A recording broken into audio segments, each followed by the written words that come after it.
My name is Jack Sloan, and I've been a truck driver for 20 years. This is life on wheels, the loneliness of roads, random stops at gas stations and roadside cafes. But one night was the beginning of the most terrible period of my life, which I will never forget. It all started as an ordinary flight. I had to deliver a shipment across several states, from Chicago to Seattle. The road was long, but familiar. I decided to shorten the route via the old highway route 73. It was known among drivers as the one-time road because of its remoteness and lack of communication, but I was confident and decided that it would just be another day at work. After only a few hours of driving, when the sun had set, I felt that something was wrong. The overcast sky seemed unnaturally dark, and there was no signal on the radio. My GPS didn't work either. It seemed as if I was in the wilderness, far from civilization. Suddenly, I noticed a person standing on the side of the road, raising his hand in an attempt to stop the car. He looked ordinary, a middle-aged man with a backpack on his back. Something in his look made me stop. But as soon as I opened the door and he entered the cabin, I felt uneasy. His eyes had a cold, empty expression that I couldn't explain. "Thanks for picking me up," he said, his voice low, almost a whisper. "My name is Henry." I nodded and set off again. We were silent. But with each passing minute, I could feel the air around us growing heavier. It felt like I was groping my way more than once, but also trying to get around something invisible and dangerous. Henry suddenly turned to me.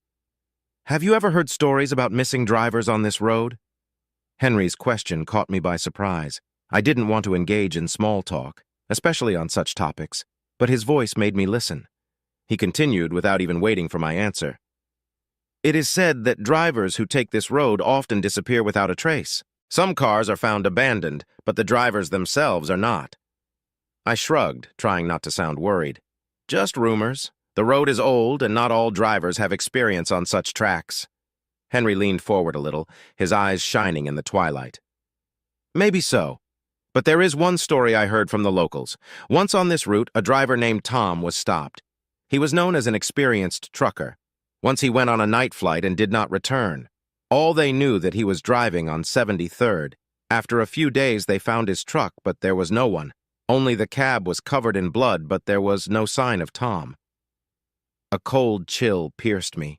The story sounded terrible, but I tried not to show my emotions. Maybe Tom just met the wrong people, or maybe it's just a legend to scare newcomers. Henry smiled, but his smile lacked warmth. Maybe. But you know what's interesting?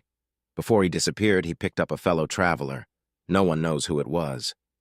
My hands on the steering wheel got a little wet. I didn't want to believe the stories, but something in Henry's voice kept me on my toes. We drove on into the darkness, and I tried not to think about what might lie ahead. "So you drive this way a lot?" Henry suddenly asked, his voice hollow in the silence of the cabin. "Not often," I answered, trying to hide my nervousness. "And you?" "It's my first time," he replied, his smile once again appearing on his face, "but hopefully not the last." Something about his words made me shudder. He was looking ahead as if waiting for something, and I could feel the tension growing by the minute. I didn't know what exactly, but something terrible was approaching. We drove on, and the silence became heavy, like before a storm. Henry kept his eyes on the road, as if studying every turn, every sign. His presence was almost palpable, like a cold breath on the back. "You know," he said suddenly, never taking his eyes off the road, "I've always been interested in people's stories, especially those who live on wheels.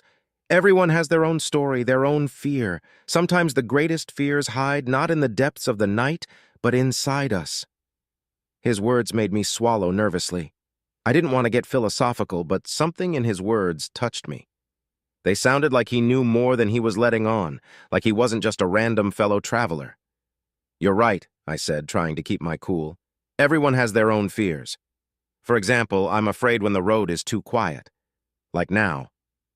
Henry looked at me, his eyes sparkling in the darkness. "Silence can be deceiving. It can hide the worst, but sometimes silence is your best friend." Again, I felt something cold running down my back. We continued to drive, and I noticed that I was getting low on gas. I was sure there would be gas stations soon, but the GPS still didn't work and there were no road signs. I felt I had to say something to diffuse the situation. "We need to find a gas station," I said, trying to sound calm. "Gas is running out." Henry nodded. "Yeah, that would be smart. But it doesn't look like we'll be seeing a gas station for a long time. This road is known for being deserted." It did not reassure me. I began to worry more than before. But at the same moment I saw a light ahead. It was not bright, but it stood out in the dark. I breathed a sigh of relief. "So we're not alone on this road," I said, expecting it to be a regular gas station or cafe. Henry leaned forward, staring intently at the light. "Maybe, or it's something that will try to drag us into even more darkness." His words sounded like a warning, and I felt my heart beat faster. What is this place? And what did he mean? We were getting closer to the light, and I realized it wasn't a gas station. It was an old, almost abandoned building, lit by a single lamp at the entrance. On the door hung a sign that was barely visible in the dim light. Bar and Grill. I stopped the truck and looked at Henry. He smiled, but his eyes were cold. "It's time to come in and find out what awaits us inside." I turned off the engine and we both got out of the truck. The night was deaf. Only soft music could be heard from the bar. The door creaked open and I smelled old wood and roasting meat. The bar looked old and run down, but there were a few patrons in it. They were all sitting in silence, lost in their thoughts or drinking their drinks, ignoring us. We went inside and I heard the door slam shut behind us. A sense of confinement hung over me. I glanced at Henry, but he looked calm, even interested. The bartender, a short man with gray hair, looked up at us. "What do you want?" he asked with a slight accent, wiping his glass. "Coffee and something to eat," I said, feeling the silence in the bar almost oppressive. Henry winked at the bartender. "And a couple more stories if you have any." The bartender smiled, but his smile was somehow strange. "Stories, you say? Well, there's always something to tell on this road." He poured coffee into 2 cups and placed them in front of us. "You know this place wasn't always so deserted? It used to be full of people, but now—" He scanned the empty tables. "Now, we are the only ones left, the ghosts of the past." I tensed up at his words. All these hints about some secrets started to get on my nerves. I didn't want to get involved in this game, but something kept me here, like I was already a part of this story. Henry leaned back in his chair and took a cup of coffee. "Ghosts of the past, you say? And what happened to all the people?" The bartender sighed, his gaze becoming distant. "Many years ago, when this bar was still popular, a terrible thing happened here. A man came in as if he were a regular customer and ordered himself a drink. But then he started talking about finding something terrible on this road, something that shouldn't have existed. He said it hunted people and that he saw its true face." I felt a cold sweat run down my back. This story was getting more and more creepy. "Everyone thought he was just crazy," the bartender continued, "but a few days later he disappeared, like many others after him. They say that anyone who sees the same thing as him either disappears or never comes back, as I was before." Henry seemed very interested, but I couldn't take the strange story any longer. "And what exactly did he see?" I asked, feeling the tension build. The bartender looked straight at me, his eyes dark and serious. "No one knows for sure, but everyone who goes down this road has a chance to find out for themselves." The bartender's words hung in the air, creating an even more oppressive atmosphere. I felt my heart clench with inexplicable fear. Henry seemed to enjoy the conversation, but I wanted to get out of here as soon as possible. We drank coffee in silence. I pondered what to do next.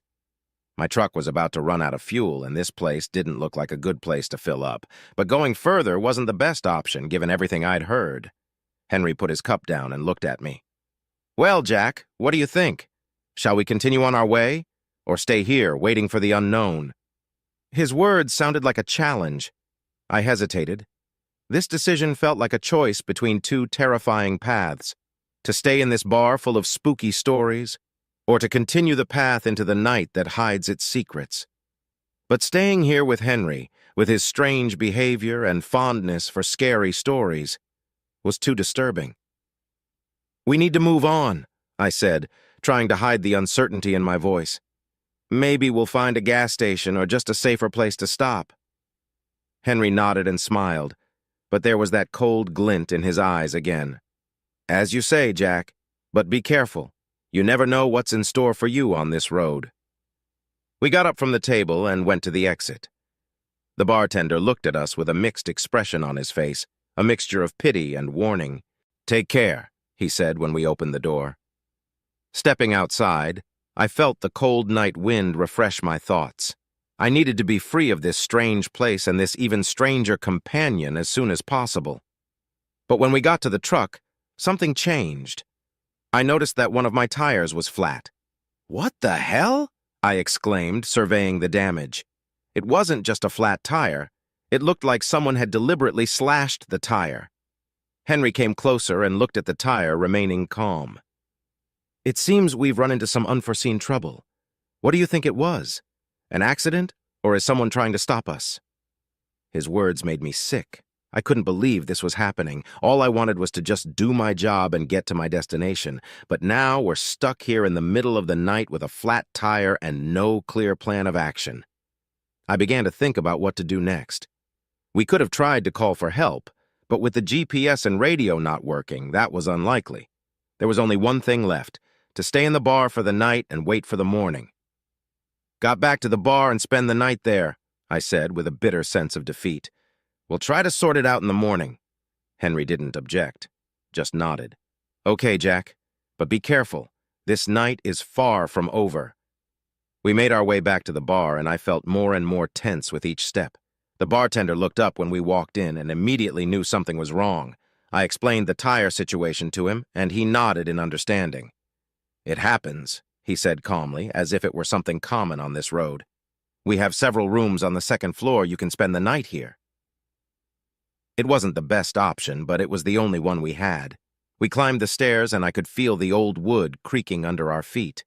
The bar was even older and grimmer than it appeared at first glance. We got our room keys, and I went into mine. The room was simple, with one bed and a small window that let in almost no light. I felt trapped, but it was probably better than being left on the street with a flat tire and scary stories in my head. I threw my backpack on the floor and sat on the bed. The room was quiet. Only the faint buzzing of the lamp disturbed this silence.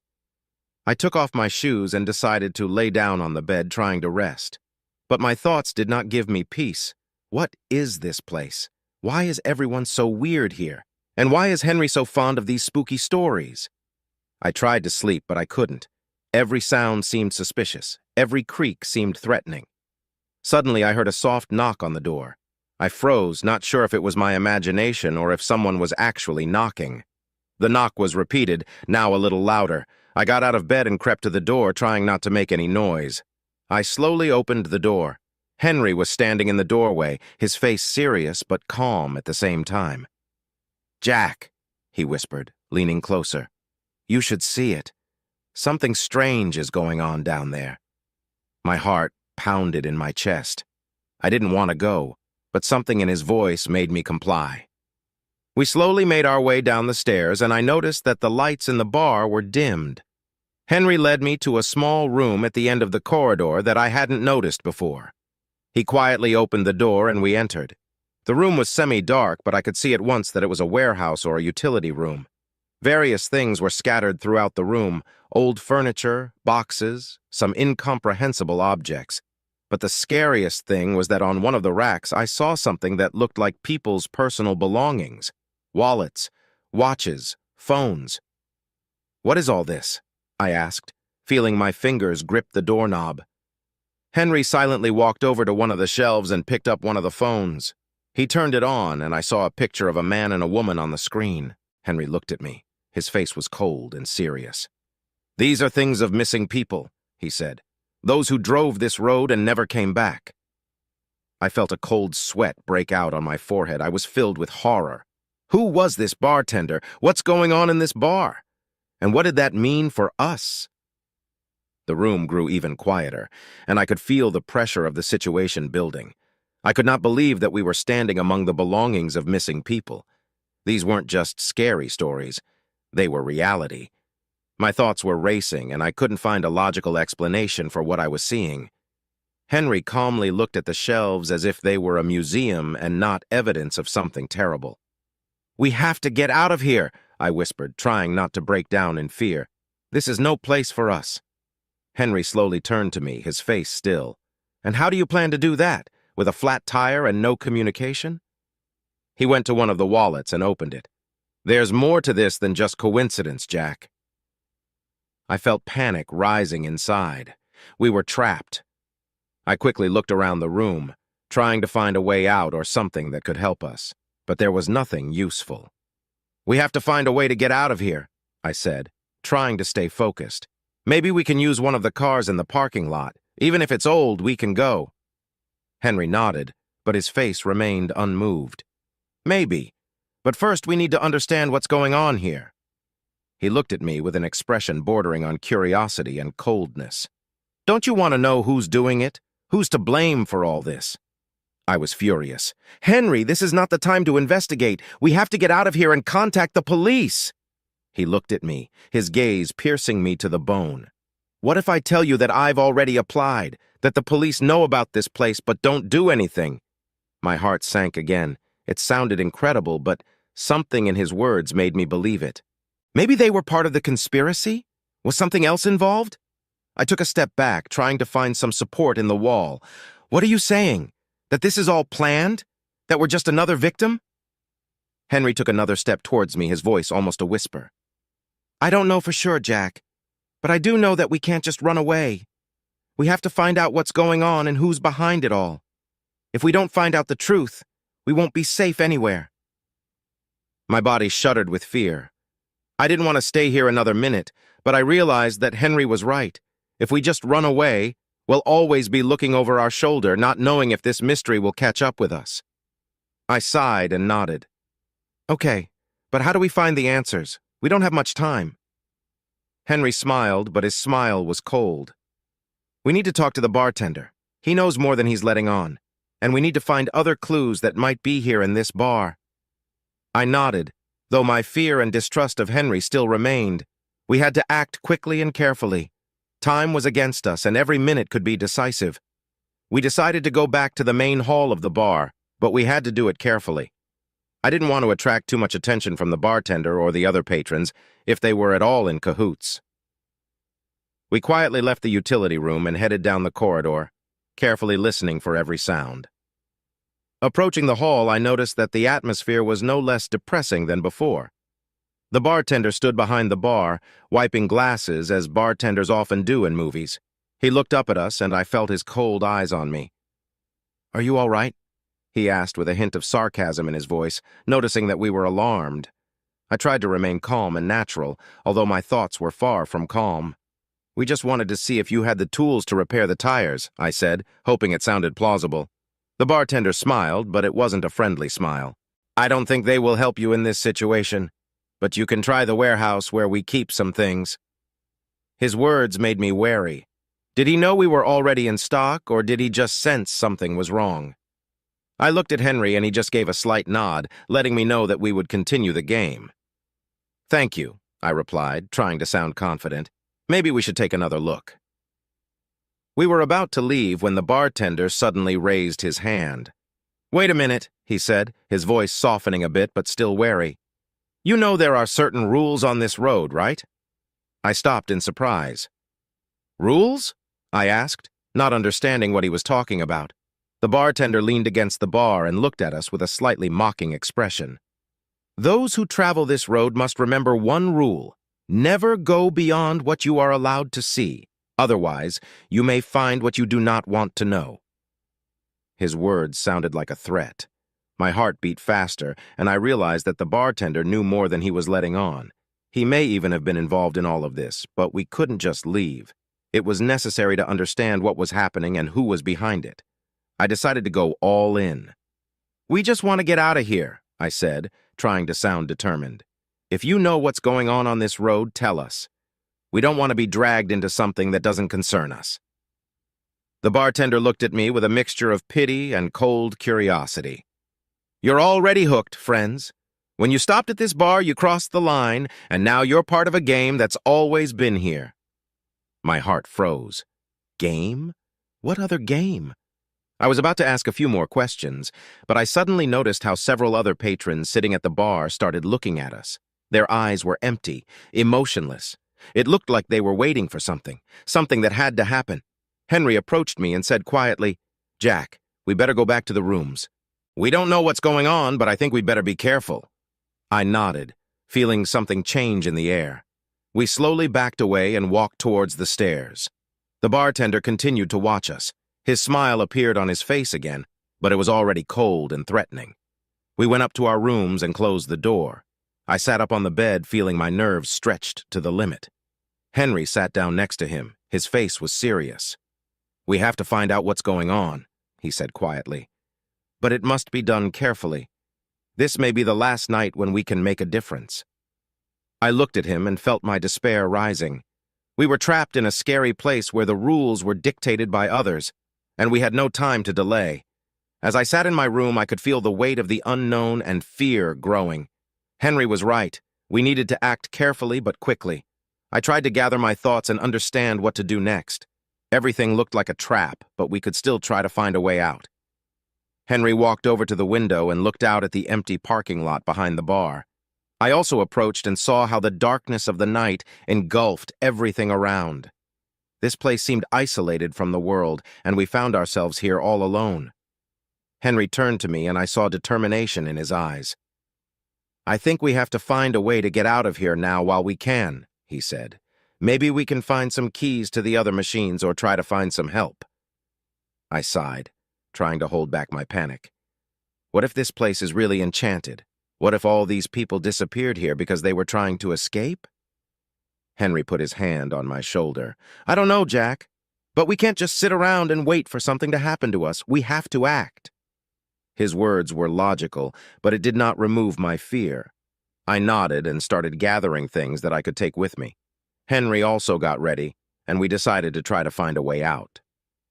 We left the room and began to quietly go down the stairs. The bar was almost empty except for a few patrons who looked like locals sitting at their tables. The bartender was still at the bar, but thankfully he wasn't paying any attention to us.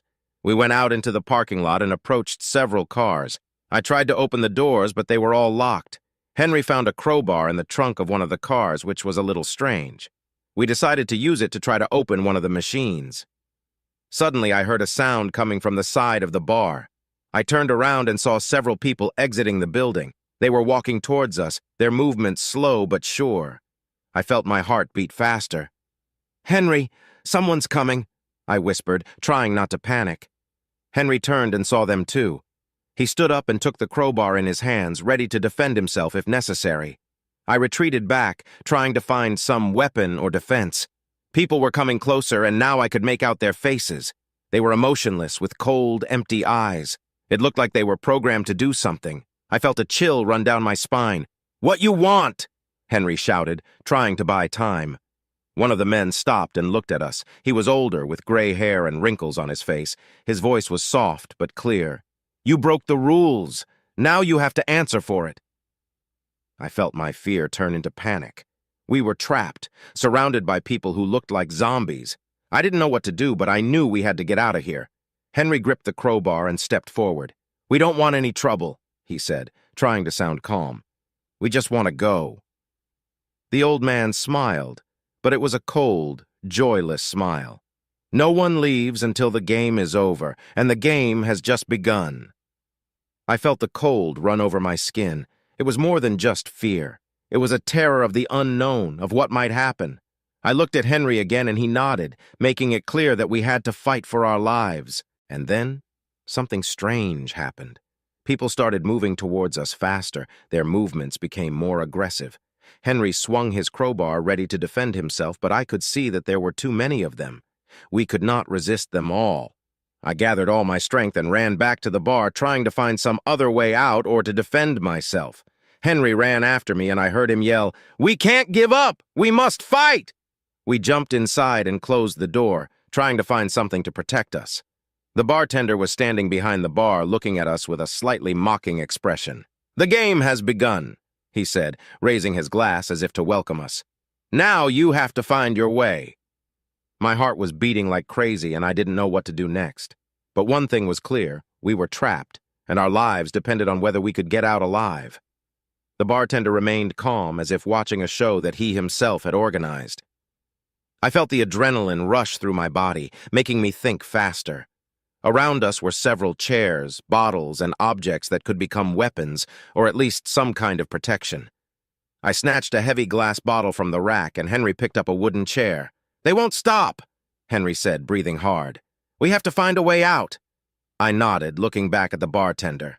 "What game is this?" I shouted to him, feeling that time was pressing on us. The bartender smiled, but his eyes remained cold.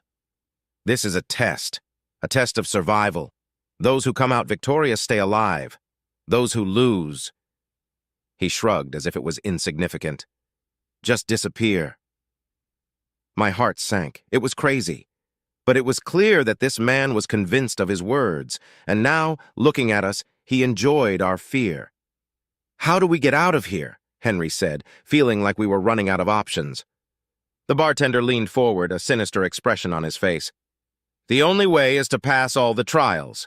Each of you must decide how far you are willing to go, but remember that your actions have consequences." I felt my hands shaking. It was like a horror movie, but everything was real. I couldn't stop my breathing from accelerating rapidly. We had to find a way out of this situation, and quickly. Henry threw the chair to the floor, breaking it in two, and took one of the legs as a makeshift weapon. "We have to move," he said, his voice laced with determination. "We need to find the next clue or exit." I gathered my will into a fist and nodded. We began to move cautiously through the bar, ready for any surprises. The door to the utility room, where we found the belongings of the missing people, appeared before us again. I realized that this might be our only hope of finding something useful. We carefully opened the door and went inside. Again, I saw the same shelves with personal belongings. I was overcome by a strange mixture of fear and pity for those who disappeared here before us. We began to carefully examine all the items, looking for any clues or clues. Suddenly, I noticed that an old notebook was lying on one of the shelves. It looked very used, and I felt it might be important. I opened it, and Henry and I started flipping through the pages. These were recordings made by different people. They described their attempts to escape, their fears, and what they learned about the place. "There's a way out here," Henry said, pointing to one of the notes. "But it's hidden and protected. People talk about underground tunnels and traps." I felt my hope begin to melt away. It was even more difficult than we thought. But that was the only clue we had. We had to find these tunnels and try to break free. "Whatever happens, we have to be ready," I said, closing the notebook and putting it in my pocket. "This is our only chance." We decided to go back to the bar and try to find the entrance to the underground tunnels. But as soon as we left the utility room, we heard a loud noise. The door to the bar was closed, and we knew something was wrong. The bartender and the people who were in the bar disappeared. But the main thing is that the door was locked from the inside. My heart pounded. We were trapped, and I didn't know how we were going to get out of here. But one thing was clear.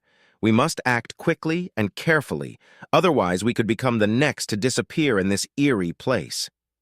We found ourselves in a locked room, and despair came over me. The bartender and everyone else disappeared, leaving us alone. Henry looked at me with a mixture of determination and fear. I felt like we had reached the end, but would it be a happy ending for us? "We have to find the underground tunnels," Henry said, trying to stay calm. "This is our only chance." I remembered the notebook we had found. It could hold the key to our salvation. We quickly returned to the utility room and started looking at it again. On one of the pages was a map with markings. I looked closely and saw that one of the signs pointed to the back of the bar. "This could be the entrance to the tunnels," I said, showing Henry the map. "We have to check." We returned to the main hall and began to search the back. In the darkness, we found a small door, almost imperceptible. They were locked, but a crowbar Henry got hold of helped us open them. Under the door, we found a staircase leading down into the darkness. I felt my heart start to beat faster. We entered the tunnel, carefully descending the stairs. The stairs led us into a narrow corridor where the smell of dampness and rot was almost unbearable. The corridor was long and dark, lit only by the faint light that filtered in from the ventilation shafts. We walked forward, trying not to think about what might be waiting for us. Finally, we reached a large room filled with various mechanisms and pipes. In the center of the room was a large lever system. I remembered the bartender's words about trials and that our actions have consequences. I didn't know what this mechanism did, but it was the only option we had. Henry walked over to the lever and looked at me. "Finished?" he asked, and I felt his determination rub off on me. I nodded. "Let's do it." Henry pulled the lever. At first, nothing happened, but then we heard a loud noise like the roar of engines. The floor beneath us shook, and we heard something moving behind the walls. Suddenly, one of the wall panels began to move away, opening an exit for us. Daylight broke into the tunnel, illuminating us. We ran to the hole and got out. We ended up on an empty road, far from the bar. I looked back to see the tunnel walls closing in again, leaving darkness behind. We were free. I could not believe what happened. We breathed deeply, feeling the tension subside. It was like a miracle, but we got out of the trap. We found a car abandoned on the side of the road and got into it, trying to figure out what to do next. Henry started the engine and we were off. We decided to go straight to the nearest town and tell about everything that happened. We knew no one would believe us, but it was the only right decision. On the way, we discussed what could be behind all this. Were other people involved? Was it a conspiracy? We never found out what exactly happened and who was behind these tests. But one thing was clear. We survived. After a few hours, we reached the city and stopped at the police station. We knew we had to tell our story, even if it sounded unbelievable. We got out of the car and went to the building, ready to do anything to uncover the truth about what happened. It was the end of our adventure, but it was also the beginning of a new life where we learned to appreciate every moment and every breath. We had been through a real test, and now we knew that real fear could be much worse than any fiction.